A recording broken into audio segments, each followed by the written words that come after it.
Hello students, welcome to Saurav Sir's classes.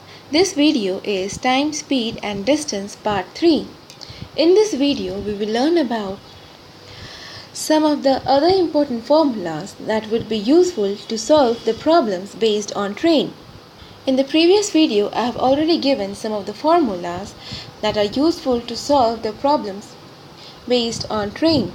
Now here, our first formula is, here we have a train that travels with an average speed of A.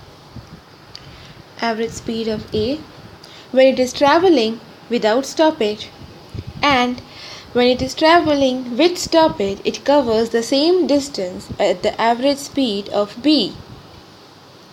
Then the time of rest per hour is given by, now let us denote the time of rest per hour as TR. Then TR is equals to distance of average speeds, difference of average speed,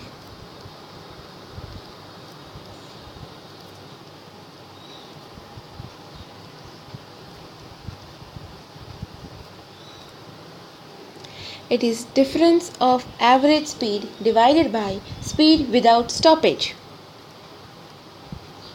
Speed without stoppage, that is the speed of train when it is traveling without stoppage. So this is equals to A minus B divided by A. So our TR is equals to A minus B divided by A, where A is greater than B. In the next formula, we have two trains that have equal length. Two trains that have equal length and different speed that take T1 and T2 time respectively to cross a pole. Then the time taken by them to cross each other when they are moving in opposite direction, let the time be denoted by T. Then the time taken by them to cross each other when they are moving in opposite direction is given by 2 T1 T2 divided by T1 plus T2. And when they are moving in same direction, then T is given by T is equals to 2 T1 into T2 divided by T1 minus T2. In the next formula, we have two trains A and B, and they start from P and Q towards each other, and after passing each other they take T1 and T2 time to reach Q and P respectively. Now the speed of A is given as A, that is the speed of train A, and we have to find the speed of train B. So there are two platforms, P and Q. Train A is starting from platform A towards Q, and train B is starting from platform Q towards P. So suppose they meet at point R. So they meet at point R, and then A takes T1 time to reach the point Q, and B takes T2 time to reach the point P. Now speed of A is given as A, so we have to find the speed of B. So here the speed of B would be A into root over T1 by T2. So this is the speed of train B. Next we will study some of the important formulas required or useful to solve the problems based on boat stream. Now before that, while solving the problems based on boat and stream, we sometimes encounter speed of boat. It is nothing but speed of boat in still water.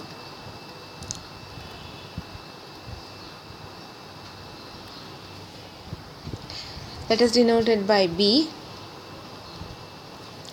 And let speed of stream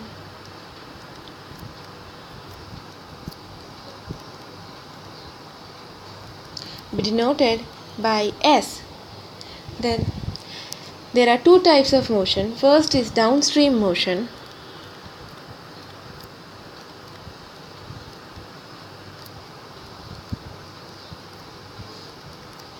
That is when the boat is moving along the direction of stream. Boat is moving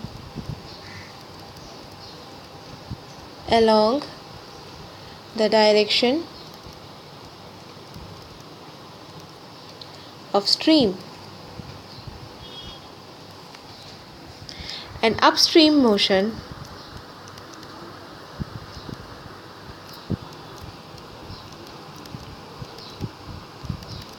that is when the boat is moving against the direction of stream. Now let us denote it as SD and SU. Then the speed downstream, that is SD, is equals to B plus S, and speed upstream, that is SU, is equals to B minus S. Also, speed of boat. So if we know the speed downstream and speed upstream, then we can calculate the speed of boat in still water, that is B is equals to half into SD. B is equals to half SD plus SU, that is average of speed downstream and speed upstream, and S is equals to half into SD minus SU. This is the speed of stream. Now suppose the speed of stream is given by A and a boat takes n times long to row up as to row down the river, then the speed of boat in still water is given by, that is denoted by B. Then B is equals to A into n plus 1 divided by n minus 1. This is the speed of boat in still water. In the next formula, we have a person that can row at a speed of x in still water. If the speed of stream is y, it takes t time to row to a place and back, that is the person will go both upstream and downstream. So the distance between the two places, that is denoted by D, is given by D is equals to T into x square minus y square divided by 2x. This is the distance between the two places. Next, a man can row a certain distance downstream at x hour and upstream in y hour. When the speed of flow is given at the rate of a kilometer per hour, that is the speed of stream, then what is the speed of man? That is denoted by B. Then B is equals to, let us denote the speed of man by B. Then B is equals to, it is equals to A into x plus y divided by y minus x. Now suppose the man can row a certain distance, instead of downstream it is upstream.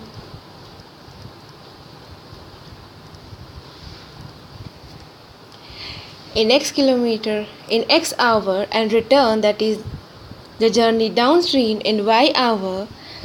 The speed of stream, that is the stream flows at the rate of a kilometer per hour. In this situation, the speed of the man B would be given by a x plus y divided by x minus y. In the next formula, we have speed of boat in still water as a kilometer per hour and speed of stream as b kilometer per hour. Then the average speed in going to a certain place and coming back, that is making both upstream and downstream journey, is given by a square minus b square by a kilometer per hour. This is the average speed in going to a certain place and coming back. Next is, now if the speed of boat in still water is given by a kilometer per hour and speed of stream is given by b kilometer per hour, and time taken to cover a certain distance upstream is t hours more than the time taken to cover the same distance downstream, then the distance, that is denoted by d, then the distance is given by d is given by t into a square minus b square divided by 2b. This is the distance that is covered in the above formula, that is d is equals to t into a square minus b square divided by 2b.